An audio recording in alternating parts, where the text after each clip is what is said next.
everyone, it's Ben Hardy here, and in today's video I'm going to try something a little bit newer. So we're going to be comparing a base model car to a fully loaded car, and I just want to see if this is a cool series. If you guys like it, I'll continue to do it. Regardless, we have an entry-level Genesis G70 that has no options added, just has the 2-liter turbocharged 4-cylinder, that's it, all-wheel drive. And then we have a fully loaded G70 with the twin-turbo V6 and pretty much every single option that you can ask for. $15,000 price difference between these two cars. Obviously, we've got to answer the question, is that G70 worth 15 grand more than the other one? A huge shout out and thank you to the Hyundai here in Southtown for providing us with both these cars. They're also known as the Genesis and Sandy. So what I'm going to do is I'm going to include a link to the inventory for their Genesis brand and then also for their Hyundais if you're in the market for either of them. Let's get into the video.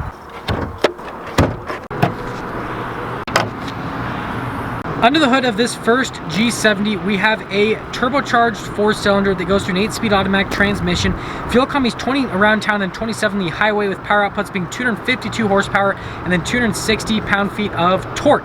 Now, coming over to the other G70, we have a twin turbocharged 3.3-liter V6 that is good for 17 around town and then 25 on the highway for fuel economy. Same 8-speed automatic transmission. Power outputs are 365 horsepower and then 376 pound-feet of torque. And if you want to see driving impressions on both of these cars, I'm going to include a link to a review on that car and on that car so you can see kind of like the acceleration and all of them, and just so you can kind of compare both of those in the description below.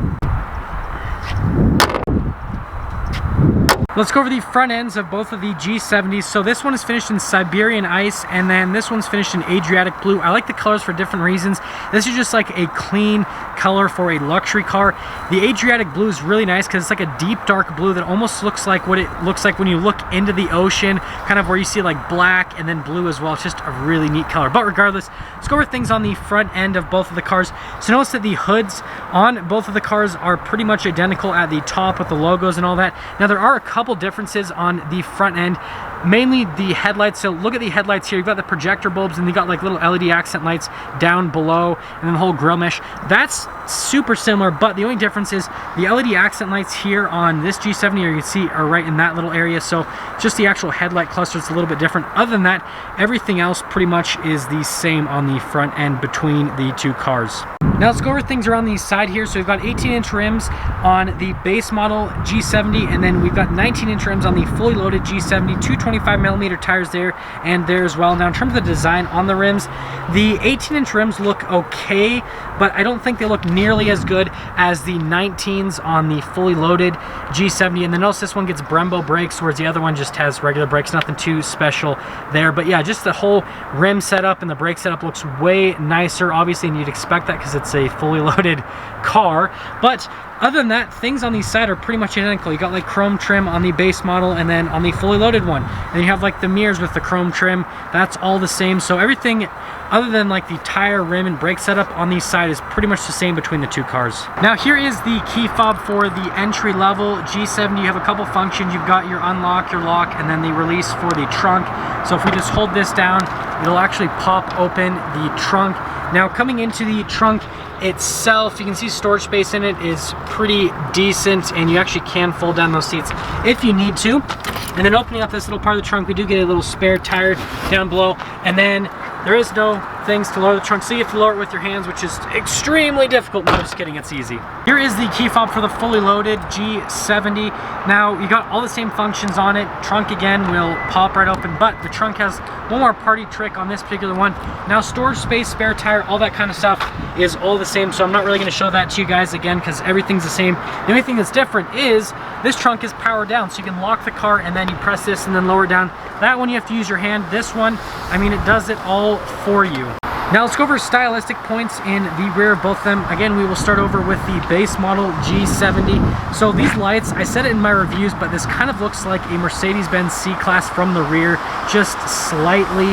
But you do get some cool stuff happening at the bottom of the bumper there. Now the exhaust tips are over there on the other side, not too prominent, and so it looks pretty clean on the back. However, the fully loaded one looks really nice on the rear. So the whole top portion is pretty much the same. The cool part is for the exhaust tips, they did ovals, which is really similar to what they have on the new Audi R8 V10. So yeah, I mean, that's not a good thing, or that's not a bad thing to have the similar exhaust tips too. So yeah, in terms of the rear end, definitely like the fully loaded one more, but again, I should because it's fully loaded.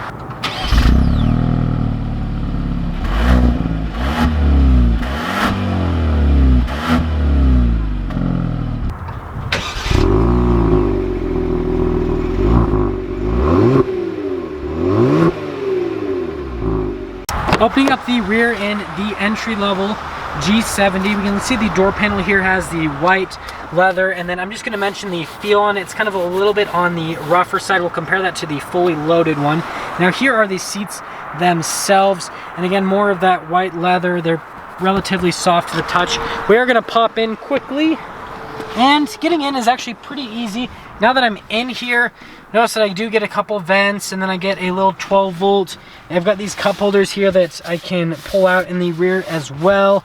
But yeah, pretty basic here in the back. And then notice we do get hard touch plastic on the back of the seats. Now, we are going to pop out and check out the fully loaded one. So, shutting this one, we're coming over to the fully loaded one now. And of course I locked the car by accident.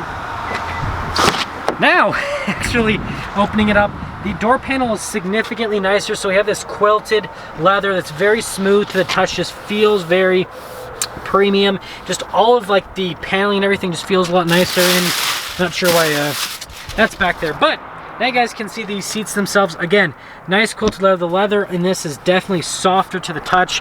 And popping in here, just as easy to get in, feels about the same. This back of the seat is the same.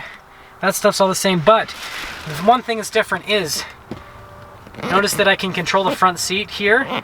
You do not have that in the base model, so that's a neat little feature. So I'm like, hey, get out of my way. I'm the real king here, and you can move them. Coming to the front of the base model, we've got keyless entry, so one touch to lock it, and then press it again to unlock it. No power folding mirrors or anything, just remember that for later. Door panel in the front looks identical to the one in the rear in the base model. Now here are the seats in the front. So again, more of that white leather, very nicely bolstered. They do have power adjustments on the seats, and then there is your pedal layout. You've got the controls for like the blind spot monitoring, the lane departure assist, your gas cap, and the trunk release. Steering wheel is manually adjustable, and that's pretty much everything for the front of the base model. Now coming to the front of the Prestige, notice that the mirrors will power fold in when you lock the car, and then they'll power fold back out when you unlock it. Now here is the door panel for the front. Looks just like the one in the rear with a nice quilted leather. Do have memory seats in this one, whereas the other one does not. And then again, you've got the nicer leather for the front seats with all the quilted design, power adjustments on the seats, and then the pedals. Look how much nicer those look. And then all the controls here are the same, but note that the steering wheel is power adjustable on the fully loaded G70. Now let's start up the base model G70. Push the push button. You do a little system check thing, and everything will come to life. Now here's a quick look at the steering wheel. Notice that we have all of our controls for like the cruise control, all that kind of stuff. You got the perforated leather here where you're gonna grab it so it's grippier, and then smoother leather at the top. Over here, you've got all of your voice command controls. Paddle shifters on the back of the steering wheel to shift the gears yourself. Light controls on one side. On the other side, you got your windshield wiper controls. Pretty simple setup. And then for the screen, you got RPMs on that side. On the other side, you got the speed. And then in the center, you've got a couple different menus you can scroll through. Just gives you different bits of information on the car. And then we will go over the drive modes. So you've got your smart, which is kind of like your better driving, right? And then you got the eco, comfort, sport, which is the most fun, and then your custom mode. Pretty easy to go through, and it's pretty simple setup. Now the one thing that's really cool is it pops up here on the screen. So notice that it just kind of shows your car in the different colors as you're going through the drive mode. So nothing too crazy though. Now here is the center infotainment system. First off, I'm going to show you the camera system. Notice it has a regular backup camera with a little trajectory lines. And then for the rest of the stuff, the infotainment system, response time on it is actually pretty good. You do get Android Auto and Apple CarPlay, and apparently I don't know how to drag across the screen. But yeah, it's a good infotainment system. Comes with some pretty cool features. Down below, we've got our vents, and then you got all the controls for the infotainment system. We do have a dual zone climate, and then we do have heated seats in the front here. Down below in this little area, we have a couple like USBs, all that kind of stuff, and then just some extra storage over here. Now here is the shifter for the 8-speed automatic. To use the shifter, you've got like the park, and then you have to push it up for reverse, and then you have to pull it down for drive. Now you do have to press the buttons to get back up in reverse. Notice that I'm pushing up and nothing happens. I have to actually push the button in, so you've got to make sure you mean to go into reverse. cup holders right here in this area. This is that drive mode select that I was going through earlier. You got auto stop start, your auto hold, and then your stability control with the parking brake right there in the center. And then we do have a center console lined with felt. And then finally, well, not finally, but we've got the glove box here. So that is all. Up top, we've got a little sunglass holder, which is actually very soft to the touch light controls. And then a letter colored headliner, nothing else happening up top, but notice the contrast. You got like the light to the black, to the light, to the black, to the light. So it just kind of like goes through these phases through the car, and it's very interesting, and I kind of like it. Now before we start up the fully loaded G70, I'm closing the door, and then notice the steering wheel adjusts. But starting it up, I'm going to focus on the things that are different, and I'm not going to go over the things that are the same, if that makes sense. So all the stuff that's the same, I'll quickly touch base on, but then we'll just keep going on. Steering wheel's about the same, just the feel of it's a little bit different. It's got like these grips right here that are pretty nice, but everything else on the steering wheel control-wise is identical to what was on the other one. It's just that this one has different stitching because of the brown interior. Now in the gauge cluster, the only difference is you get this kind of like performance section. So notice that everything is pretty much the same. You get like a little performance section though, which is nice. So you can scroll through a couple different items that just give you performance on the car. Other than that, everything else pretty much the same. Like you can see the drive modes, these are all the same, and it does all the same stuff that the other one does with the drive modes. So nothing too crazy happening there. Infotainment system. Now again, we're pretty similar to what is in the entry level, except you do get a couple more functions on this if I can press the buttons properly.